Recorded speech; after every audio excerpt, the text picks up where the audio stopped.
श्रावण महीने की नौवीं तिथि। कौन सी तिथि? नौवीं। चाहे शुक्ल पक्ष की हो चाहे कृष्ण पक्ष की हो। 7 दुर्वा। कितनी दुर्वा? 7 दुर्वा अशोक सुंदरी वाली जगह पर चढ़ाकर, शंकर भगवान के ऊपर चढ़ाकर, गणेश जी के चरणारविंद को लगाकर उसको लेकर आना है। हाटकेश्वर महादेव का स्मरण कर। कौन से महादेव? हाटकेश्वर महादेव। उसको लेकर आइए। उदर में, पेट में रोग हो, बीमारी हो, बहुत ज्यादा तकलीफ हो रही हो, शरीर के अंतर्गत एसिडिटी रहती हो या पेट के अंतर्गत कोई ना कोई बीमारी बनी ही रहती हो, उसको भादों के महीने में, कौन से महीने में? भादों के महीने में किसी भी दिन सुबह के समय जब आप वो दुर्वा लेकर आए, 5 दिन, 6 दिन, 7 दिन में एक एक कर खाली पेट उसको चबा चबा कर खा लो और पानी पी लीजिए। करना पड़ेगा श्रावण महीने में, खाना पड़ेगी भादों में। चतुर्मास में चारों महीनों का बड़ा बड़ा महत्व है। कभी आपको एक स्मरण रहा हो कि जिस नारी के, स्त्री के रजोधर्म से जुड़ी हुई या पुरुष वर्ग में भी कहीं ना कहीं किसी ना किसी रूप में इस उदर से लेकर एड़ी तक के बीच में जो भी तकलीफ होती हैं उससे जुड़ी हुए के लिए भी सावन के महीने में एक प्रयोग आता है। उसको कर लेने से संपूर्ण जीवन समय में ये नाभि कोश से लेकर एड़ी तक के बीच में कभी तकलीफ कोई नहीं सकती। और वो जल शंकर भगवान को शूलपाणेश्वर महादेव के नाम से चढ़ाया जाता है। कौन से महादेव के नाम से? शूलपाणेश्वर महादेव। शूलपाणेश्वर उसका भी स्थान है कि वो जल कहां चढ़ता है। तो पहले तो नौवीं तिथि का दुर्वा प्रयोग भगवान शंकर को समर्पित करते हुए, अशोक सुंदरी वाली जगह पर समर्पित करते हुए श्री गणेश जी महाराज को कहकर, आपको याद होगा जिस समय पर श्री गणेश जी महाराज कुबेर जी महाराज के घर में भोजन करने गए थे, सारा अन्न भगवान गणेश जी पा गए थे, तब शंकर भगवान ने दुर्वा भेजी थी। ये दुर्वा जब गणेश जी को भेजी गई थी तो वो औषधि के लिए भेजी गई थी कि गणेश जी ने ज्यादा पा लिया है तो शरीर में रोग ना हो जाए, पेट में कोई रोग ना हो जाए। तब शिव जी ने भेजी थी अशोक सुंदरी के माध्यम से। इस दुर्वा का प्रभाव रोग मुक्ति के लिए किया गया। शिव तत्व कह रहा है, भगवान शंकर का पावन चरित्र कह रहा है। एकांबरेश्वर महादेव कांचीपुरम में, तमिलनाडु में, भारत की भूमि पर दुनिया के सबसे विशाल मंदिरों में, जो विशाल मंदिरों की गणना होती है, उन विशाल मंदिरों में सबसे बड़े मंदिर की गणना में कांचीपुरम का ये तमिलनाडु का मंदिर एकांबरेश्वर महादेव का आता है। एकांबरेश्वर, जहां पर पाषाण का शिवलिंग नहीं है, जहां पत्थर का शिवलिंग नहीं है, जहां सोना और चांदी का शिवलिंग नहीं है, जहां हीरे पन्ने का शिवलिंग नहीं है, जहां पर मिट्टी का पार्थिव शिवलिंग की पूजन होता। अब जरा विचार करिएगा, गुरुजी क्या बात कर रहे हो? ये पार्थिव शिवलिंग, मिट्टी का शिवलिंग जहां एकांबरेश्वर महादेव के मंदिर में पूजा जाता है, वहां क्या वो शिवलिंग मिट्टी का फटा नहीं होगा? क्या उसमें दरार नहीं पड़ी होगी? क्या वो मिट्टी का शिवलिंग बेकार नहीं हुआ होगा? हम जब पार्थिव शिवलिंग का निर्माण करते हैं तब उस समय उसमें हम बहुत से पदार्थ डाल देते हैं। आप कुछ डालें ना डालें, 2 चीजें मिट्टी के अंदर अवश्य डालें। एक मक्खन या दूध या गाय का, जम के बोलो, घी, और दूसरा भस्म। ये 2 चीजें क्यों डालना चाहिए? कि शिवलिंग अच्छा बनेगा, शिवलिंग पक्का रहेगा, दरार नहीं पड़ेगी, उसके लिए डालना चाहिए क्या? ना ना ना, पार्थिव शिवलिंग का निर्माण करने वाले 2 चीजों का स्मरण अवश्य रखें। पहला, मिट्टी के अंदर जब हम मक्खन, दूध या गाय का घी डालकर शिवलिंग का निर्माण करते हैं, जिसके घर में वंश नहीं बढ़ता, 20 साल, 25 साल, 15 साल, 12 साल हो गए हों और जिसके घर में बच्चा ना हुआ हो, हम उनसे भी निवेदन करेंगे कि प्रत्येक प्रदोष, प्रत्येक शिवरात्रि, हर महीने प्रदोष आती है, हर महीने शिवरात्रि आती है, प्रत्येक शिवरात्रि, प्रत्येक प्रदोष को आप मिट्टी के अंदर मक्खन या गाय का दूध या गाय का घी, देसी गाय का मिलाकर शिवलिंग बनाकर उसकी पूजन करना प्रारंभ करें। 1 साल पूरा नहीं होगा, भले 20 साल हो गए होंगे, पर आपका गर्भ जरूर ठहरेगा, ये निश्चितता। भले 20 साल हो गए, 22 साल हो गए, 25 साल हो गए, डॉक्टर ने मना कर दिया नहीं होगा, फिर भी आप बाबा पर भरोसा, बोल बम का नारा है, बाबा है। आप विश्वास के साथ शिव की आराधना करिए। गाय, देसी गौ माता का दूध, मक्खन, घी, ये हमारे मिट्टी के अंदर मिलाकर जब हम शिवलिंग का निर्माण करते हैं तो हमारा वंश बढ़ता। दूसरा, भस्म। दूसरी चीज क्या है? जम के बोलो जरा पीछे वाले भी, और जितने आसपास के जितने 5 पंडालों में जो बैठे हैं, जो अलग से पंडाल लगाए गए हैं उनमें भी जो भरे बैठे हैं, इधर के पंडालों में पीछे वाले, और जितने लोग रोड पर बैठे हैं, जितनी दुकानों के अंदर बैठे हैं, वो भी जरा सावधानी से सुनना। ये पार्थेश्वर शिवलिंग कथा आपको बाद में नहीं मिल पाएगी, बड़े ध्यान से सुनना। ये अपनी जिंदगी बनाने के लिए मां पीताम्बरा ने अपने धाम में करवाई है, अपने जीवन को कृतार्थ करना। कार्यकर्ता कितनी भी बात करें, पड़ोसी कितना भी बोलता रहे, उसका कोई जवाब मत दो। आप कथा सुनने आए हो, बड़ी मेहनत से धूप में चलकर आए हो, 500 रुपए खर्च कर कर यहां पहुंचे हो, दिल से सुनना तो बाबा दिल से तुम्हारी झोली भर कर भेजेगा। समय बर्बाद मत करना बिल्कुल भी, और जिसको समय बर्बाद करना है वो चुपचाप से उठकर यहां से पंडाल से बाहर जाकर अपनी गाड़ी उठाकर जा सकता। बड़ी मुश्किल से कथा मिलती है, और दतिया वालों के तो भाग्य में आदरणीय गृह मंत्री जी ने करा ली, तो बाबा की कृपा से ये इतना बड़ा कुंभ भरा गया, यही बाबा की कृपा। दिल से सुन लो उसको।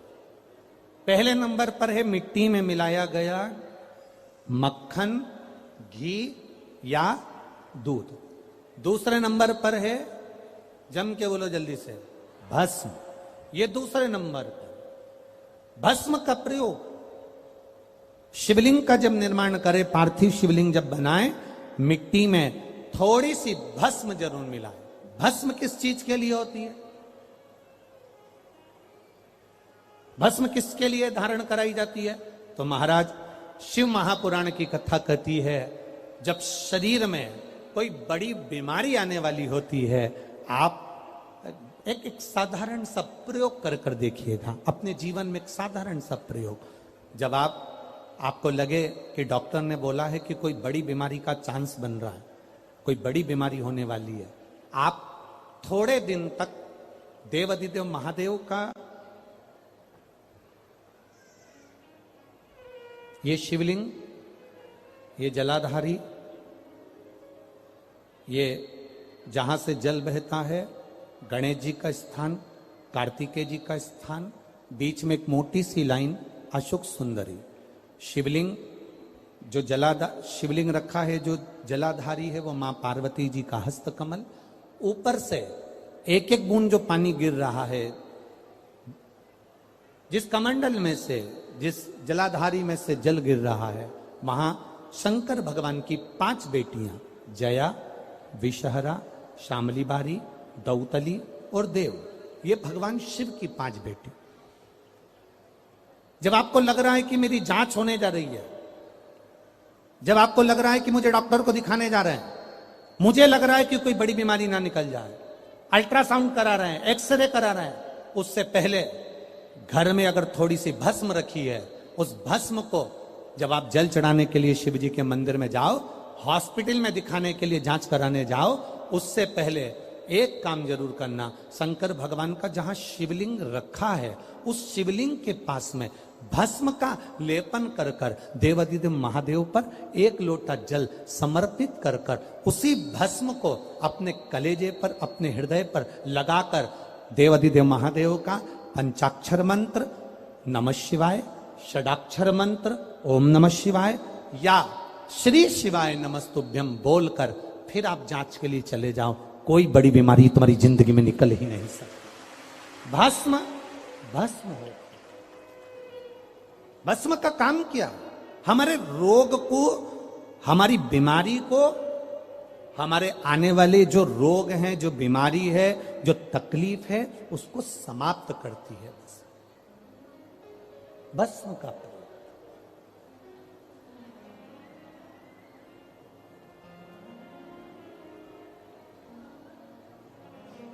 शिवलिंग का निर्माण कर रहे हो, पार्थिव शिवलिंग का, उसमें थोड़ी सी भस्म हमारी बीमारी को हर लेती है, थोड़ी सी भस्म हमारी तकलीफ को हर लेती है। भस्म का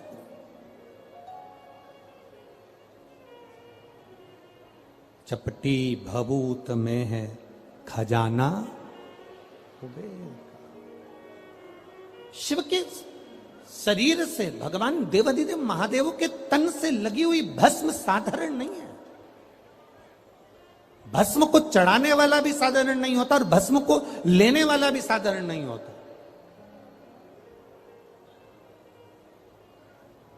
शंभु शरण पड़ी मांगो घड़ी रे घड़ी दुख काटो दया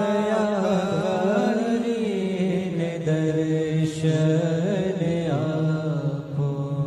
पार्थिव शिवलिंग का निर्माण करते समय दो चीजें ध्यान से अवश्य मिलाएं। पहला माखन, घी, दूध, दूसरा भस्म, दूसरा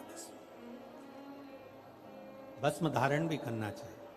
शंकर के शिवलिंग को जब बनाए तो सबसे पहले कैसे बनाए उस तक का विधान शिव महापुराण में और लिंग पुराण में कहा गया। महाराज कहा क्यारे की मिट्टी हो, क्यारा मतलब समझिएगा जिस मिट्टी पर कोई गंदगी ना करी गई हो, ऐसी जगह का कोई भाग मिट्टी का लाया जाए जहां कोई गंदगी ना करे। शिव महापुराण की कथा कहती है। देखो पिछले वर्ष के लॉकडाउन से लेकर अभी तक की जो कथाएं आप लोग सुने हैं उसमें शिवलिंग मट्टी का किस तरह से बनाया जाए और कैसी मट्टी हो और उसमें पानी कैसा मिलाया जाए, कैसा शिवलिंग तैयार करा जाए, उसका विधान वर्णन नहीं कर पाए, परंतु आज कथा निकली है तो उसको सुन लो। क्यारे की मिट्टी, क्यारे की मिट्टी मतलब जिस मिट्टी पर कोई गंदगी ना करी गई हो ऐसी जगह की मिट्टी को लेकर जाए और मिट्टी को लाने के बाद थोड़ा पानी का सींचन कर दें, अर्थात घर में लाएं तो उससे पहले मिट्टी को पवित्र करें। अपने घर में गंगा जल रखा हो, यमुना जल रखा हो, सरयू जी का जल रखा हो, उससे मिट्टी का सींचन कर दें। मान लो अगर ये जल नहीं भी है तो जल के अंदर थोड़ा सा इत्र डालकर मिट्टी का सींचन करें। अगर इत्र भी नहीं है तो जल के अंदर थोड़ा सा दूध डालकर मिट्टी का सींचन करें। दूध भी नहीं है तो एक बेलपत्री जल के अंदर डालकर उस पानी का सींचन करें। बेलपत्र भी नहीं है, पीपल का पत्ता डालकर उसका सींचन कर दें। पर मिट्टी पर घर में लाते से ही, ये नहीं कि मिट्टी आज लाए और तुमको शिवलिंग कल बनाना है तो मिट्टी अगर एक दिन पहले लाए हो, 2 दिन पहले लाए हो, 4 दिन पहले लाए हो तो उसी दिन जल का सींचन होना चाहिए। ये नहीं कि जिस दिन बनाएंगे उस दिन सींचन होगा। मिट्टी पर पानी का छींटा, सींचन भले ज्यादा मत डालो पर छींटा तो उस दिन लगा देना चाहिए जिस दिन घर में मिट्टी लेकर आए हो, जिस दिन लेकर। फिर भले तुम शिवलिंग 15 दिन बाद बनाओ, 8 दिन बाद बनाओ, 10 दिन बाद बनाओ, 3 दिन बाद बनाओ, पर उस समय पर मिट्टी का सींचन उस समय हो जाना चाहिए।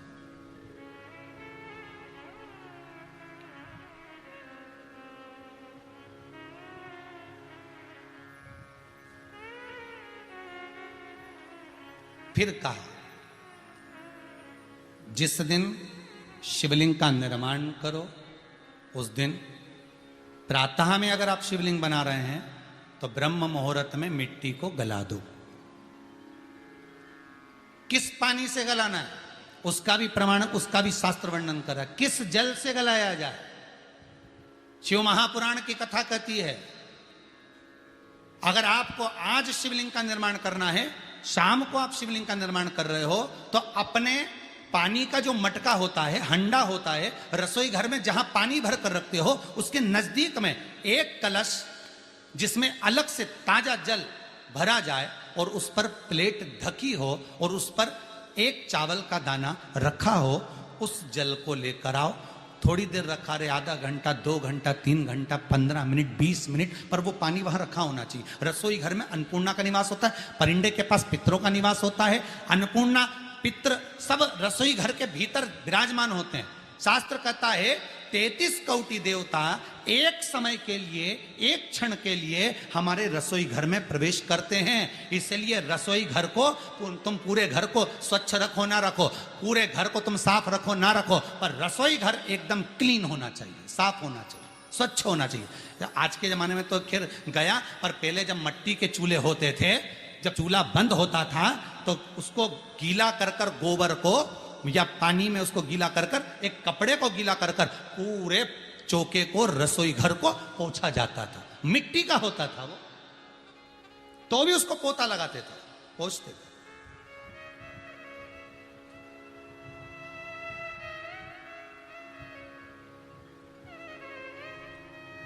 तो पहला क्रम है पार्थिव शिवलिंग का निर्माण।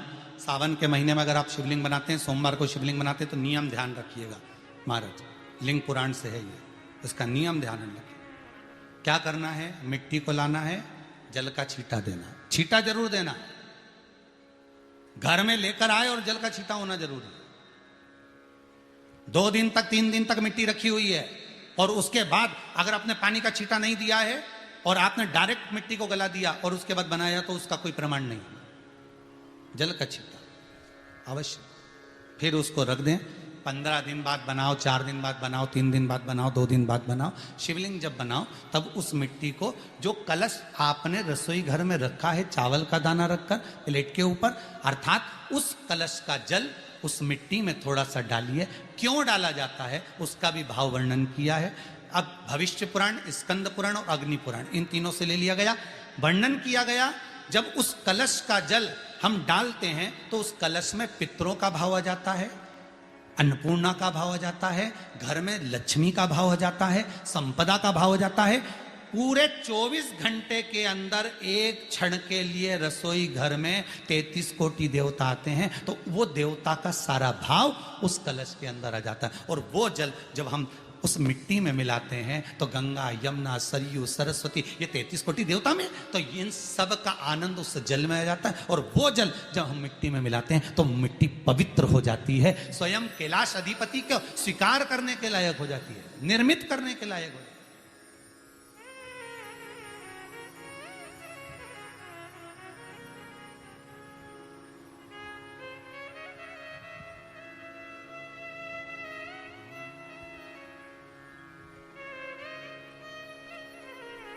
शिवलिंग का निर्माण।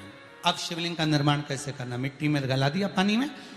सबसे पहले शिवलिंग बनाने से पहले पात्र जो होता है उसके नीचे एक बेलपत्र रखी जाती है। क्या रखना है, एक बेलपत्र। शंकर को झेलने के लिए कोई साधारण नहीं है पात्र जिस पे झेला जाए। स्वयं गंगा शिव की जटा में, और आप शंकर के शिवलिंग का निर्माण कर रहे हो, कोई साधारण नहीं हो सकता। स्वयं आप विदेश्वर संहिता के अंतर्गत पढ़े कि ब्रह्मा और विष्णु, ब्रह्मा ऊपर जा रहे हैं, भगवान विष्णु नीचे जा रहे हैं, तो पता नहीं कर पा रहे कि यहां चरण कहां पर और शीश कहां पर है, उसको जान ही नहीं पा रहे।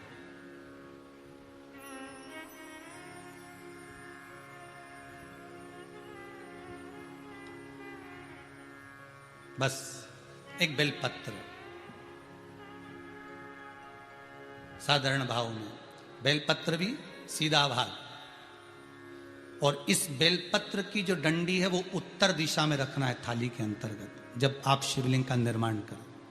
उत्तर, इसके ऊपर जो गलाई हुई मिट्टी है वो डाल दीजिए और डालने के बाद सबसे पहले शिवलिंग का स्वरूप बनाना है। सबसे पहले नीचे की जलाधारी नहीं बनाना, क्या बनाना है? शिवलिंग का स्वरूप बनाना। बनाने के बाद उसी शिवलिंग के पास में और मिट्टी डाल लीजिए, फिर जलाधारी का निर्माण करिए। फिर जलाधारी,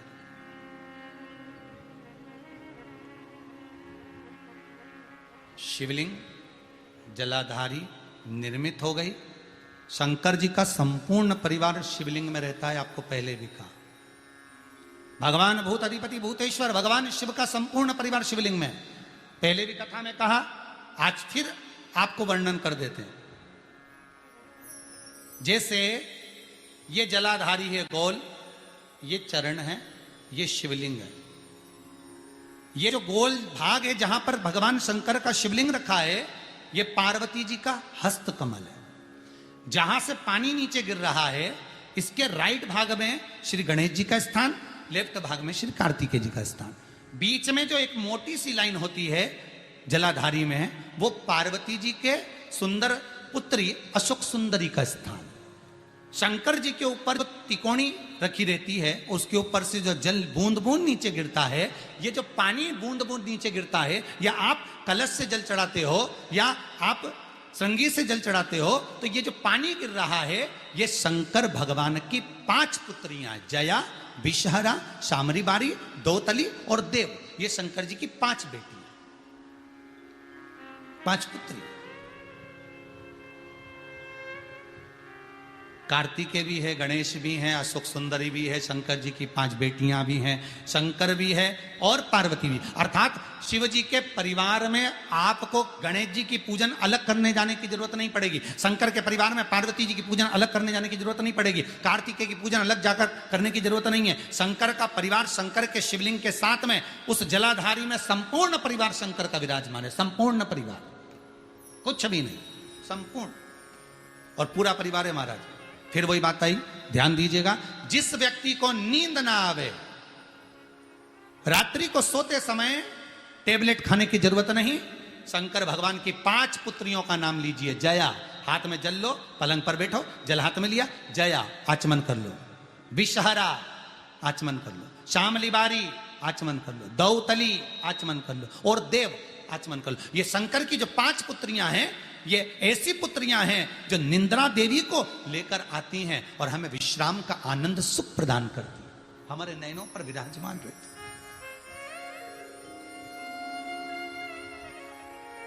हाँ, यदि विवाह नहीं हो रहा, शादी नहीं हो रही है, बहुत समय से लगन देख रहे हो, शादी नहीं हो रही, बहुत समय से परेशान हो गए कि विवाह ही नहीं हो रहा, हम तो टेंशन में पड़ गए, लड़की 28 साल 30 साल का लड़का हो गया, विवाह नहीं हो रहा, कुछ मत करो। अष्टमी तिथि आए तो अशोक सुंदरी वाली जो जगह है, वहां पर हल्दी की 7 बिंदियां लगा दो, लड़का लड़की का हाथ उस बिंदी पर रखवा दो, उसका नाम गोत्र बोलो, उसी हल्दी में उसके हाथ पीले करवा दो और पीपल के पेड़ पर उस हाथ के 5 छापे पड़वा दो। 3 महीने में विवाह पक्का हो जाता है महाराज। उसका इतना, अशोक सुंदरी के उस हल्दी का इतना प्रमाण।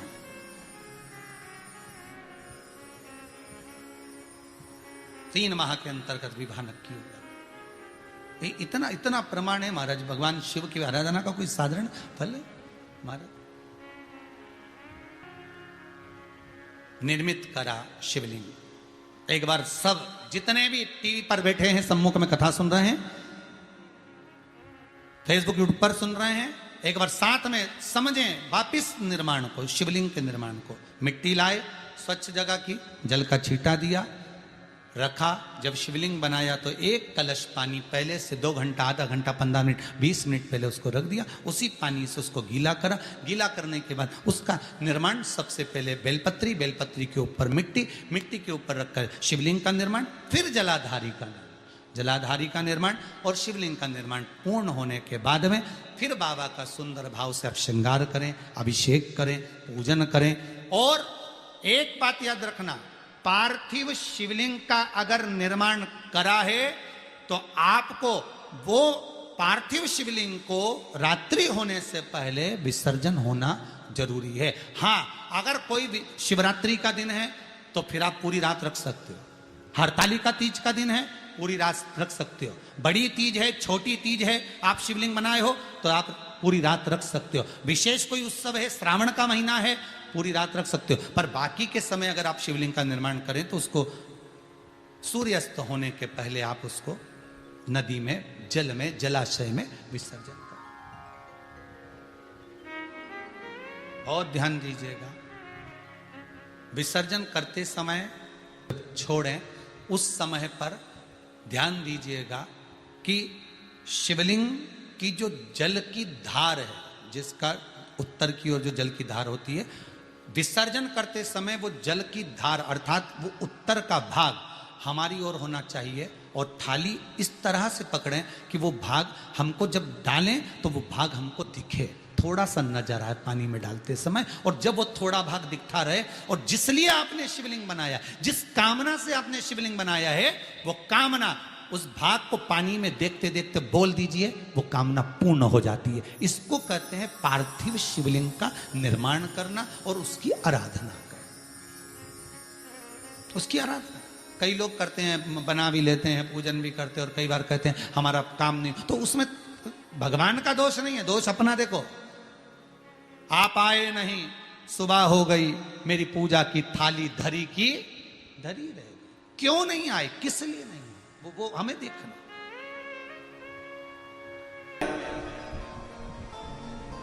सनातन के प्रत्येक व्यक्ति के घर में बच्चा बच्चा ये जानता है कि तुलसी के पौधे की पवित्रता कितनी होती है, पीपल के वृक्ष की पवित्रता कितनी होती है, बट वृक्ष की पवित्रता कितनी होती है, बेलपत्र के पौधे की, बेलपत्र के वृक्ष की पवित्रता कितनी होती है,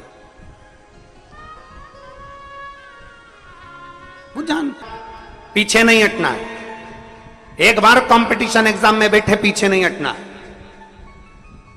और जितने मेरे शंकर के भक्त 17 अगस्त को कांवड़ यात्रा में आ रहे हैं, जितने बेटे बेटियां कांवड़ यात्रा में सीहोर आ रहे हैं, उनसे निवेदन करूंगा, सीहोर आने से पहले अपने दिल को पहले पक्का कर लेना, मजबूत कर लेना कि मैं कांवड़ भरने जा रही हूं तो बाबा भी मुझे कहीं ना कहीं ज्वाइनिंग जरूर कराएगा, ये निश्चित है। मेहनत करूंगी 4 गुना।